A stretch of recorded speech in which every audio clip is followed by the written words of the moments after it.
ನಾನೀಗ ನಿಂತಿರುವಂಥದ್ದು ಬೈಕಂಪಾಡಿಯಲ್ಲಿರುವ APMC.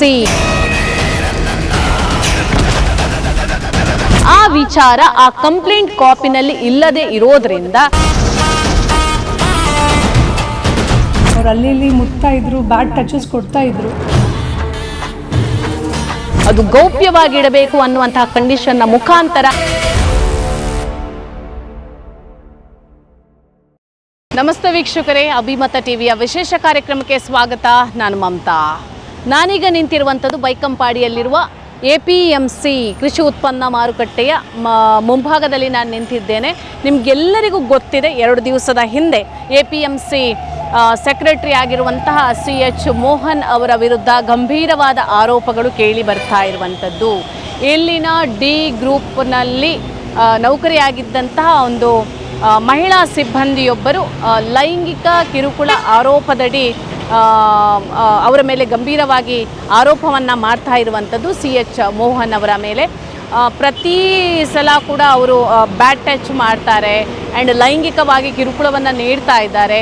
ಅದರ ಜೊತೆಗೆ ಇಲ್ಲಿ ಕೆಲಸ ಮಾಡೋದಕ್ಕೆ ತುಂಬ ಕಷ್ಟ ಆಗ್ತಾ ಇದೆ, ನೀನು ಸಹಕರಿಸಬೇಕು, ಸಹಕರಿಸಲಿಲ್ಲ ಅಂತ ಹೇಳಿದರೆ ನಾನು ನಿನ್ನನ್ನು ಕೆಲಸದಿಂದ ತೆಗೆದು ಹಾಕ್ತೇನೆ, ಅಥವಾ ನಿನಗೆ ಇಂಟ್ರೆಸ್ಟ್ ಇದ್ದರೆ ನೀನು ಸೋಮವಾರ ಬರುವಾಗ ಹಸಿರು ಸೀರೆಯನ್ನು ಉಟ್ಕೊಂಡು ಬರಬೇಕು ಅಂತ ಹೇಳಿ ಆ ಸಂತ್ರಸ್ತ ಮಹಿಳೆ ಹಿಂದುಳಿದ ಆಯೋಗದ ಸದಸ್ಯೆಯಾಗಿರ್ತಕ್ಕಂತಹ ಪ್ರತಿಭಾ ಕುಲಾಯ್ ಮೇಡಮ್ ಅವರಲ್ಲಿ ತನ್ನ ದೂರನ್ನು, ತನ್ನ ಅಳಲನ್ನು ತೋಡ್ಕೊಂಡಿದ್ಲು. ಈ ಸಂಬಂಧ ಈ ಎಲ್ಲ ವಿಚಾರವನ್ನು ತಿಳ್ಕೊಂಡಂತಹ ಪ್ರತಿಭಾ ಕುಲಾಯ್ ಮೇಡಮ್ ಅವರು ತನ್ನ ಮಹಿಳಾ ಕಾರ್ಯಕರ್ತರ ಜೊತೆಗೂಡಿಕೊಂಡು, ಮಹಿಳಾ ಸದಸ್ಯರ ಜೊತೆಗೂಡಿಕೊಂಡು CH ಮೋಹನ್ ಅವರ ಕಚೇರಿಗೆ ತೆರಳಿ, ಏಕಾಏಕಿಯಾಗಿ ಕಚೇರಿಗೆ ತೆರಳಿ ಅವರನ್ನು ತರಾಟೆಗೆ ತೆಗೆದುಕೊಂಡಿರುವಂತಹ ವಿಚಾರ ನಿಮಗೆಲ್ಲರಿಗೂ ಕೂಡ ಗೊತ್ತೇ ಇದೆ. ಅದರ ಕೆಲವೊಂದು ಭಾಗಗಳನ್ನು ನಾವೀಗ ತೋರಿಸ್ತೀವಿ. ನನ್ನ ಹೆಸರು ಪ್ರತಿಭಾ ಕುಲಾಯ್ ಅಂತ. ನನ್ನ ಪರಿಚಯ ಇದೆಯಾ ನಿಮಗೆ? ನೋಡಿರ್ಲಿಕ್ಕಿಲ್ಲ, ಕೇಳಿರ್ಲಿಕ್ಕೂ ಇಲ್ಲ, ಯಾಕೆಂದ್ರೆ ನಿಮ್ಮನ್ನೇ ನಾವು ಫಸ್ಟ್ ಟೈಮ್ ನೋಡ್ತಾ ಇರೋದು. ಇಲ್ಲಿ ಇದ್ದವ್ರದ್ದು ಯಾರಾದ್ರೂ ಪರಿಚಯ ಇದೆಯಾ ನಿಮ್ಗೆ? ಇಲ್ಲಲ್ಲ, ಹೌದಲ್ಲ? ಓಕೆ, ಈಗ ಎಲ್ಲರೂ ಹಸಿರು ಸೀರೆ ಹಾಕೊಂಡು ಬಂದಿದ್ದೀವಿ. ಏನಕ್ಕಿರ್ಬೋದು?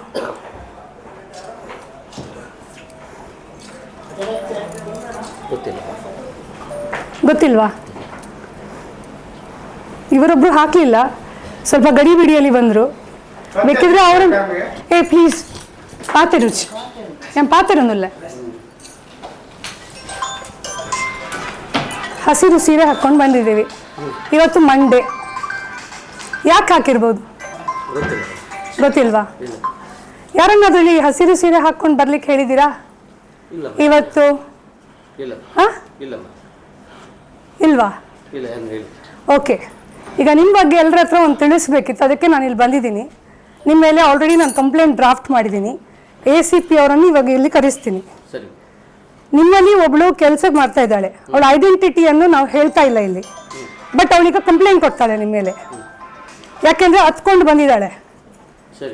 ಅವಳು ಏನು ಕಂಪ್ಲೇಂಟ್ ಕೊಟ್ಟಿದ್ದಾಳೆ ಅಂದರೆ, ಫಸ್ಟಿಗೆ ಅವಳು ಇಲ್ಲಿ ಫೈಲ್ ಆ ಕಡೆ ಈ ಕಡೆ ಕೊಂಡೋಗ್ತಾ ಇದ್ಲು.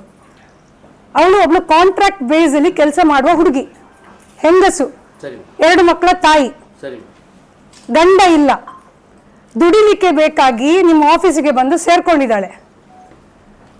ನೀವು ಅಲ್ಲಿ ಇಲ್ಲಿ ಮುಟ್ತಾ ಇದ್ರಿ ಅವಳನ್ನು. ನೋಡಿ ನಾ ಹೇಳಿದ್ ಕೇಳಿ ಫಸ್ಟ್. ಇಲ್ಲ ಅಂತ ಅದಕ್ಕೆಲ್ಲ ಎಂಕ್ವೈರಿ ಆಗುತ್ತೆ. ಯಾಕೆ ಆಫ್ ಮಾಡ್ಬೇಕು ವಿಡಿಯೋ ಯಾಕೆ ಆಫ್ ಮಾಡ್ಬೇಕು? ಇದು ಡೆಮೋಕ್ರಸಿ. ನೀವು ಮಾಡಿದ ತಪ್ಪನ್ನು ನಾವು ಕೇಳ್ತಾ ಇದ್ದೇವೆ ಇಲ್ಲಿ ಬಂದು. ಆಯ್ತಾ? ಒಂದು ನಿಮಿಷ ಉಂಟ್ಲಿ ಅಕ್ಕ, ಅದಾಯ್ತಲ್ಲ. ಅಲ್ಲಿಂದ ಅವಳು ನಿಮ್ಗೆ ಸಹಕಾರ ಮಾಡ್ಲಿಲ್ಲ ಅಂತ ಹೇಳಿ ಅವಳನ್ನು ಡಿಮೋಷನ್ ಮಾಡಿದ್ರಿ. ಅವಳು ಇಲ್ಲಿ ಕಕ್ಕುಸ್ ತೊಳಿಲಿಕ್ಕೆ ಹೋದ್ಲು. ಅಲ್ಲೂ ನಿಮ್ಮ ತೀಟೆ ಸಹಿಸ್ಕೊಳ್ಳಿಕ್ಕೆ ಆಗ್ಲಿಲ್ಲ ನಿಮ್ಗೆ. ನಿಮ್ ಮುಖ ನೋಡಿ, ಮೂತಿ ನೋಡಿ, ನೀವು 2 ವರ್ಷದಲ್ಲಿ ರಿಟೈರ್ಮೆಂಟ್ ನಿಮಗೆ. 2 ವರ್ಷ ಸುಳ್ಳು ಆಪಾದನೆ ಮಾಡ್ತಾ ಇಲ್ಲ. ಯಾರು ಒಬ್ಳು ಹೆಂಗಸು ನೋಡಿ ಒಂದು 15,000ಕ್ಕೆ ಅವಳ ಮಾನ ಕಳ್ಕೊಳ್ಳಿಕ್ಕೆ ರೆಡಿ ಇರುವುದಿಲ್ಲ. ಮತ್ತೆ ಇಂಥ 15,000ದ ಕೆಲಸ ಇದೆಯಲ್ಲ, 100 ತೆಗ್ಸಿ ಕೊಡ್ಬೋದು ಅವಳಿಗೆ. ಬಟ್ ನೀವು ವರ್ಕ್ ಪ್ಲೇಸ್ ನೋಡಿ, ನೀವು ಅವಳ ಹತ್ರ ಹೇಳಿದಿರಿ, ನೀನು ಸೋಮವಾರ ದಿನ ನಿಮ್ಗೆ ಗೊತ್ತುಂಟು ಅವಳು ಯಾರು ಅಂತ ಹೇಳಿ, ನಾವು ಪೊಲೀಸರಿಗೆ ಅವಳನ್ನು ಕರ್ಕೊಂಡು ಹೋಗಿ ಕಂಪ್ಲೇಂಟ್ ಮಾಡ್ತೀವಿ. ಮತ್ತೆ ನಿಮ್ಮ ಮೇಲೆ ಏನು ಎಂಕ್ವೈರಿ ಆಗಬೇಕು ಅದು ಆಗುತ್ತೆ. ಗೊತ್ತಾಯ್ತಲ್ಲ? ತಪ್ಪಿದೆ, ಆಗಲ್ಲಣ್ಣ. ತಪ್ಪಿದೆ. ನಿಮಗೆ ಹೆಂಡತಿಲ್ವಾ, ಮಕ್ಕಳಿಲ್ವಾ? ಹೆಣ್ಣು ಮಗಳಿದ್ದಾಳೆ. ಇದೀಗ ಈ APMCಯ ಡಿ ಗ್ರೂಪ್ನ ಒಂದು ಮಹಿಳಾ ಸಿಬ್ಬಂದಿ ಆಗಿರ್ತಕ್ಕಂತಹ ಇವಾಗ ಸಂತ್ರಸ್ತೆ ಏನು ಅಂತ ಸಂತ್ರಸ್ತೆ ಅಂತ ನಾವೇನು ಕರಿತೀವಿಯೋ ಅವರು ಕೊಟ್ಟಂತಹ ಪೊಲೀಸ್ ಕಂಪ್ಲೇಂಟ್ನ ಆ ಒಂದು ಕಾಪಿಯಲ್ಲಿ ಇರುವಂಥದ್ದು ಏನು ಅಂತ ಹೇಳಿದರೆ CH ಮೋಹನ್ ಅವರು ನನಗೆ ಕಿರಿಕಿರಿ ಮಾಡ್ತಾ ಇದ್ರು, ಕಿರುಕುಳವನ್ನು ನೀಡ್ತಾ ಇದ್ರು, ನನ್ನನ್ನು ಕೆಲಸದಿಂದ ತೆಗೆದು ಹಾಕ್ತೇನೆ ಅಂತ ಹೇಳ್ತಾ ಇದ್ರು ಅನ್ನುವಂಥದ್ದು ಇತ್ತು. ಸೊ ಹಾಗಾದರೆ 2 ದಿವಸದ ಹಿಂದೆ ನಡೆದಂತಹ ಅಂದರೆ ಹಿಂದುಳಿದ ಆಯೋಗದ ಸದಸ್ಯೆಯಾಗಿರ್ತಕ್ಕಂತಹ ಪ್ರತಿಭಾ ಕುಲಾಯ್ ಮೇಡಮ್ ಹಾಗೂ ಅವರ ಒಂದು ಮಹಿಳಾ ತಂಡ ಏನಿದೆ ಇಲ್ಲಿ ಇವರ CH ಮೋಹನ್ ಅವರ ಕಚೇರಿಗೆ ಬಂದು ತರಾಟೆಗೆ ತೆಗೆದುಕೊಂಡಂತಹ ವಿಚಾರವನ್ನು ನೀವು ಕೂಡ ನೋಡಿರ್ಬೋದು.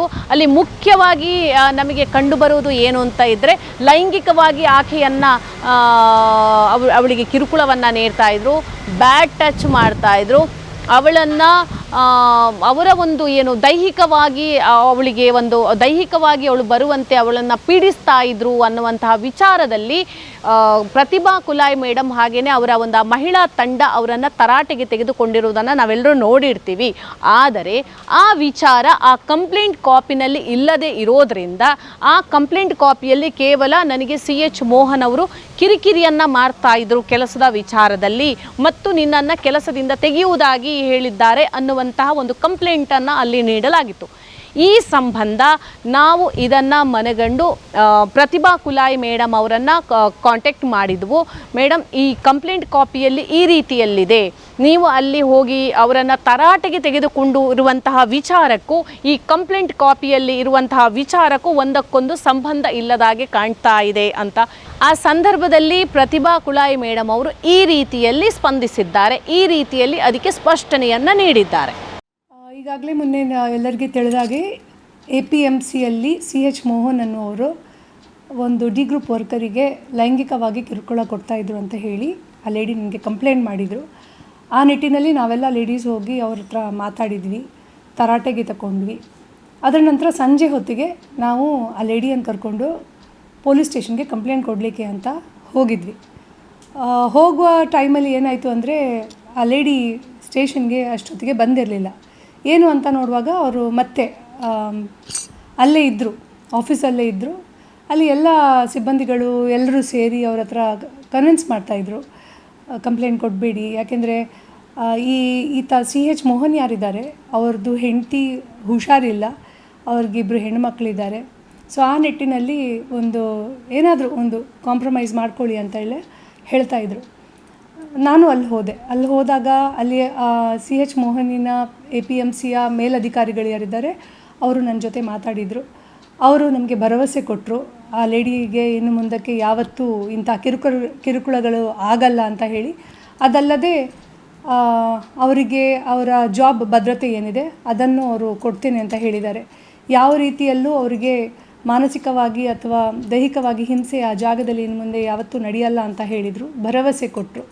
ಮೀನ್ ಟೈಮ್ ಈ ಲೇಡೀಸ ನಮ್ಮ ಹತ್ರ ರಿಕ್ವೆಸ್ಟ್ ಮಾಡಿದರು, ಅಂದರೆ ಆಗಿದ್ದೆಲ್ಲ ಆಗಿದೆ, ಅವ್ರಿಗೀಗ ಒಳ್ಳೆ ಪಾಠ ನಾವು ಕಲಿಸಿದ್ದೇವೆ ಅಂತ ಹೇಳಿ.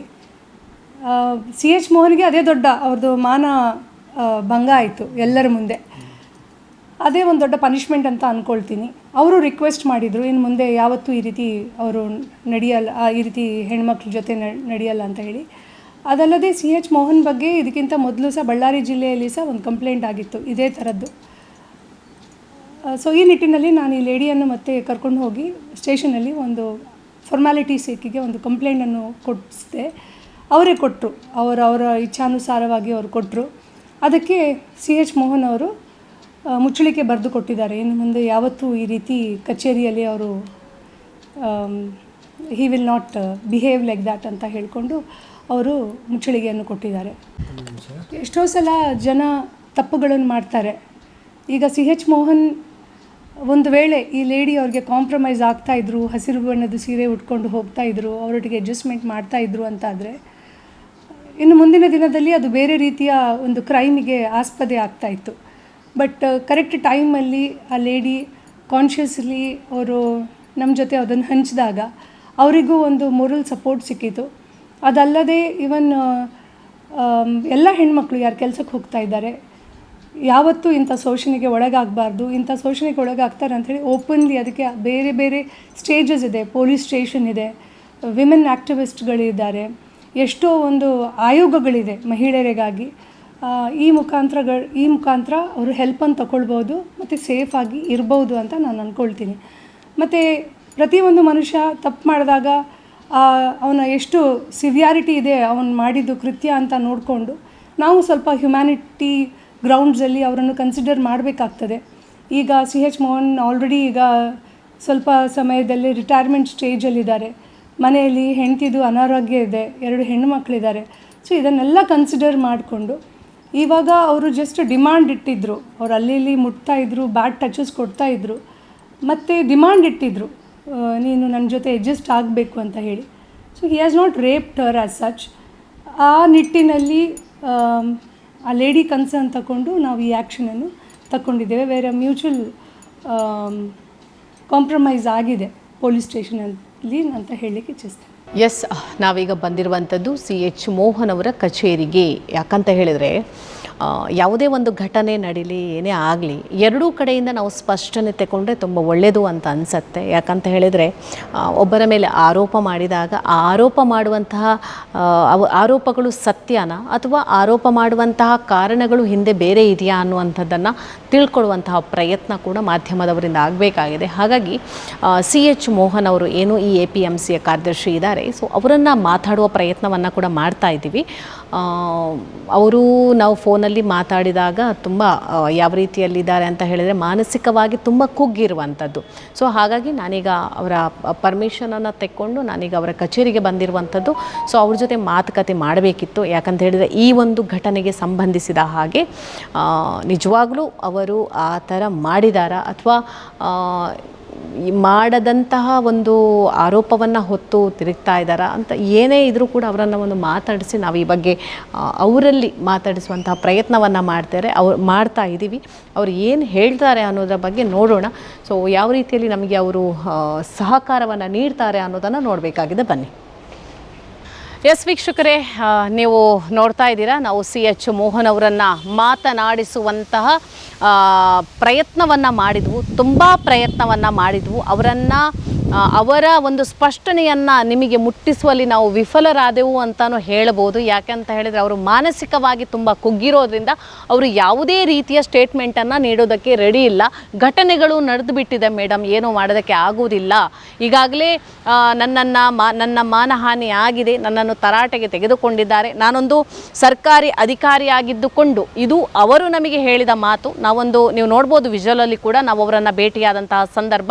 ನಾನೊಂದು ಸರ್ಕಾರಿ ಅಧಿಕಾರಿಯಾಗಿದ್ದುಕೊಂಡು ಇಲ್ಲಿ ಕೆಲಸ ಮಾಡುವಂತಹ ಹೆಣ್ಣು ಮಕ್ಕಳಿರ್ಬೋದು, ಗಂಡು ಮಕ್ಕಳಿರ್ಬೋದು, ಪ್ರತಿಯೊಬ್ಬರಿಗೂ ಕೂಡ ನಾವು ಕೆಲಸದಲ್ಲಿ ಏನಾದರೂ ಏರುಪೇರಾದರೆ ಅಥವಾ ಅದನ್ನು ಒಂದು ಸರಿಯಾಗಿ ಮಾಡಬೇಕು ಅಂತ ಹೇಳಿದರೆ ನಾವು ಅವರಿಗೆ ಕೆಲವೊಂದು ಸೂಚನೆ ಸಲಹೆಗಳನ್ನು ನೀಡಬೇಕಾಗತ್ತೆ.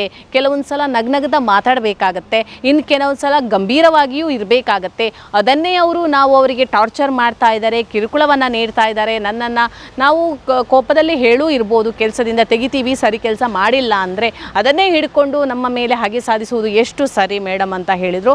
ಅದೂ ಅಲ್ಲದೆ ನನ್ನ ಆಲ್ರೆಡಿ ಮಾನಹಾನಿ ಆಗೋದು ಆಗಿಬಿಟ್ಟಿದೆ, ಈಗಾಗಲೇ ಪೊಲೀಸ್ ಸ್ಟೇಷನ್ಗೆ ಕೂಡ ನಾನು ಹೋಗಿದ್ದೀನಿ, ಅದಕ್ಕೆ ಸಂಬಂಧಪಟ್ಟಂತಹ ಮುಚ್ಚಳಿಕೆಯನ್ನು ಕೂಡ ನಾನು ಬರೆದು ಕೊಟ್ಟಿದ್ದೀನಿ. ಆದರೆ ನಾನು ಆ ರೀತಿಯಾದಂತಹ ಯಾವುದೇ ನಾನು ಬ್ಯಾಡ್ ಇಂಟೆನ್ಷನಲ್ಲಿ ಆ ಹುಡುಗಿಯಲ್ಲಿ ನಾನು ಮಾತಾಡಲಿಲ್ಲ ಅಥವಾ ಆ ರೀತಿಯಲ್ಲಿ ನಾನು ನಡ್ಕೊಳ್ಳಿಲ್ಲ ಅನ್ನುವಂತಹ ಮಾತನ್ನು ಇದೇ APMCಯ ಕಾರ್ಯದರ್ಶಿಯಾಗಿರುವಂತಹ CH ಮೋಹನ್ ಅವರು ನಮ್ಮ ಅಭಿಮತ TVಯ ಮುಂದೆ ಹೇಳಿದ್ದಾರೆ. ಇದೆಲ್ಲ ನೋಡುವಾಗ ಮೇಲ್ನೋಟಕ್ಕೆ ಏನು ಅಂತ ನಮಗೆ ಖಂಡಿತವಾಗ್ಲೂ ಗೊತ್ತಾಗ್ತಾ ಇಲ್ಲ. ಆ ಸಂತ್ರಸ್ತೆ ಯುವತಿ ಏನಿದ್ದಾಳೆ, ಅವಳು ಯಾವ ಹುಡುಗಿನೂ ಕೂಡ ಆ ರೀತಿಯ ಯಾವುದೇ ಒಂದು ನಡವಳಿಕೆಗಳು ಆಗದೇ ಇದ್ದರೆ ಅವಳ ಮಾನವನ್ನು ಹರಾಜು ಮಾಡಲಿಕ್ಕೆ ಯಾವ ಹುಡುಗಿ ಕೂಡ ರೆಡಿ ಇರೋದಿಲ್ಲ. ಸೊ ಹಾಗಾಗಿ ನಿಜವಾಗ್ಲೂ ಇದರ ಒಂದು ಸತ್ಯಾಸತ್ಯತೆ ನಮಗೇನೆ ಗೊತ್ತಾಗ್ತಾ ಇಲ್ಲ. ಇನ್ನೇನು ಪೊಲೀಸ್ ತನಿಖೆ ನಡೀತಾ ಇದ್ದರೆ ಅದರಲ್ಲಿ ಅದರ ಒಂದು ಸತ್ಯ ಬೆಳಕಿಗೆ ಬರಬೇಕಾಗಿದೆ. ಇಲ್ಲ ಅಂತ ಹೇಳಿದರೆ ನಮ್ಮ ಈಗ ಅವರು ಮಾತಾಡುವಾಗ ಹೇಳಿದರು, ನಾನು ನೊಂದಿದ್ದೀನಿ ಮೇಡಮ್, ಸೊ ನನಗೊಂದು ಸ್ವಲ್ಪ ಸಮಯಾವಕಾಶ ಬೇಕು, ನಾನೇ ನಿಮಗೆ ಕಾಲ್ ಮಾಡಿ ನಿಮ್ಮ ಮಾಧ್ಯಮದಲ್ಲಿ ನಾನು ಮಾತಾಡ್ತೀನಿ ಅನ್ನುವ ಮಾತನ್ನು ಕೂಡ CH ಮೋಹನ್ ಅವರು ಹೇಳಿದ್ದಾರೆ. ಒಟ್ಟಾರೆಯಾಗಿ ನಿಮಗೆಲ್ಲರಿಗೂ ಗೊತ್ತಿರಬಹುದು, ಒಂದು ಮಹಿಳೆ ಅಂತ ಹೇಳಿದರೆ ಅವಳು ಇವತ್ತು 4 ಗೋಡೆಯ ಮಧ್ಯದಲ್ಲಿದ್ದಂತಹ ಮಹಿಳೆ ಇವತ್ತು ಹೊರಗಡೆ ಬಂದು ಎಲ್ಲ ಕ್ಷೇತ್ರದಲ್ಲೂ ಕೂಡ ಆಕೆ ದುಡಿತಾ ಇದ್ದಾಳೆ. ಸಿಂಗಲ್ ಪೇರೆಂಟ್ ಆಗಿ ಅವಳು ತನ್ನ ಬದುಕನ್ನು ಕೂಡ ರೂಪಿಸ್ಕೊಳ್ತಾ ಇದ್ದಾಳೆ. ಅಷ್ಟು ಮಾತ್ರ ಅಲ್ಲ, ತನ್ನ ಮನೆಯವರನ್ನೆಲ್ಲರನ್ನ ಸಾಕುವಂತಹ ಜವಾಬ್ದಾರಿಯನ್ನು ಕೂಡ ಮಹಿಳೆ ಇವತ್ತು ನಿಭಾಯಿಸ್ತಾ ಇದ್ದಾಳೆ ಇವತ್ತಿನ ದಿವಸಗಳಲ್ಲಿ. ಆದ್ದರಿಂದ ಖಂಡಿತವಾಗ್ಲೂ ಮಹಿಳೆಗೆ ಸುರಕ್ಷೆ ಬೇಕು. ಎಷ್ಟೋ ಕಡೆಗಳಲ್ಲಿ ಇಂತಹ ಘಟನೆಗಳು ಆಗ್ತಾ ಇರೋದನ್ನು ನಾವು ನೋಡಿದ್ದೀವಿ, ನಾವು ಅನುಭವಿಸಿದ್ದೀವಿ, ನಾವು ಕೇಳಿದ್ದೀವಿ ಕೂಡ. ತುಂಬ ಕಡೆಗಳಲ್ಲಿ ಮೇಲಾಧಿಕಾರಿಗಳಿಂದ ಆಗುವಂತಹ ಅತಿರೇಕದ ನಡವಳಿಕೆಯಿಂದಾಗಿ ಎಷ್ಟೋ ಹೆಣ್ಣು ಮಕ್ಕಳು ಕುಗ್ಗಿ ಹೋಗಿದ್ದಾರೆ. ತುಂಬ ಹೆಣ್ಣು ಮಕ್ಕಳು ಸಮಾಜದ ಮುಂದೆ ಬಂದು ಹೇಳ್ತಾರೆ. ಅದೆಷ್ಟೋ ಹೆಣ್ಣು ಮಕ್ಕಳು ಮಾನ ಮರ್ಯಾದೆಗೆ ಅಂಜಿ ಅಥವಾ ತನ್ನ ಕೆಲಸ ಹೋಗುತ್ತೋ ಅಂತ ಯೋಚನೆ ಮಾಡಿ ಅದೆಷ್ಟೋ ಹೆಣ್ಣು ಮಕ್ಕಳು ಹೇಳದೇ ಇರ್ತಾರೆ. ಆದರೆ ಕೆಲವೊಂದು ಕಡೆಗಳಲ್ಲಿ ಆ ರೀತಿ ಆಗದಿದ್ದರೂ ಬೇರೆ ಇಂಟೆನ್ಷನ್ನಿಂದ ಕೂಡ ಮಹಿಳೆಯರು ಅಧಿಕಾರಿಯ ಮೇಲೆ ಒಂದು ಆರೋಪ ಮಾಡುವುದನ್ನು ಕೂಡ ನಾವು ನೋಡಿದ್ದೀವಿ, ಕೇಳಿದ್ದೀವಿ ಎಲ್ಲನೂ ಕೂಡ. ಆದ್ದರಿಂದ ಈ APMC ಡಿ ಗ್ರೂಪ್ ಮಹಿಳಾ ಸಿಬ್ಬಂದಿಯ ಮೇಲೆ ಮಹಿಳಾ ಸಿಬ್ಬಂದಿ ಏನು ಒಂದು ತನ್ನ ಮೇಲೆ ಆಗ್ತಾ ಇರುವಂತಹ ಲೈಂಗಿಕ ದೌರ್ಜನ್ಯ ಅಥವಾ ತನ್ನಿಗೆ ಆಗ್ತಾ ಇರುವಂತಹ ಮಾನಸಿಕವಾದಂತಹ ವೇದನೆಯನ್ನು ನಮ್ಮ ಹಿಂದುಳಿದ ಆಯೋಗದ ಸದಸ್ಯೆಯಾಗಿರ್ತಕ್ಕಂತಹ ಪ್ರತಿಭಾ ಕುಲಾಯಿ ಮೇಡಮ್ ಅವರಲ್ಲಿ ಹೇಳಿ ಆಕೆ ಎಲ್ಲೂ ಕೂಡ ಎಕ್ಸ್ಪೋಸ್ ಆಗದಾಗಿ, ಅವಳ ಐಡೆಂಟಿಟಿ ಎಲ್ಲೂ ಗೊತ್ತಾಗದ ಹಾಗೆ ಇರಬೇಕು, ಅದು ಗೌಪ್ಯವಾಗಿ ಇಡಬೇಕು ಅನ್ನುವಂತಹ ಕಂಡೀಷನ್ನ ಮುಖಾಂತರ ಅವರ ಒಂದು ಮಹಿಳಾ ತಂಡ ಬಂದು ಇವರನ್ನು ತರಾಟೆಗೆ ತೆಗೆದುಕೊಂಡಿರುವಂಥದ್ದು. ಇಲ್ಲಿ CH ಮೋಹನ್ ಅವರು ಇನ್ನೊಂದು ರೀತಿಯಲ್ಲಿ ಹೇಳ್ತಾ ಇದ್ದಾರೆ, ಒಟ್ಟಾರೆಯಾಗಿ ಸತ್ಯಾಸತ್ಯತೆ ಏನಿದ್ರೂ ಕೂಡ ತನಿಖೆಯಿಂದ ಗೊತ್ತಾಗಬೇಕು ಅಷ್ಟೇ. ಸದ್ಯಕ್ಕೆ ಈ ಒಂದು ಘಟನೆಯನ್ನು ಇಲ್ಲಿಗೆ ಮುಗಿಸಿದ್ದೇವೆ ಅನ್ನುವಂತಹ ಮಾತನ್ನು ಕೂಡ CH ಮೋಹನ್ ಅವರು ನಮಗೆ ಹೇಳಿರುವಂಥದ್ದು.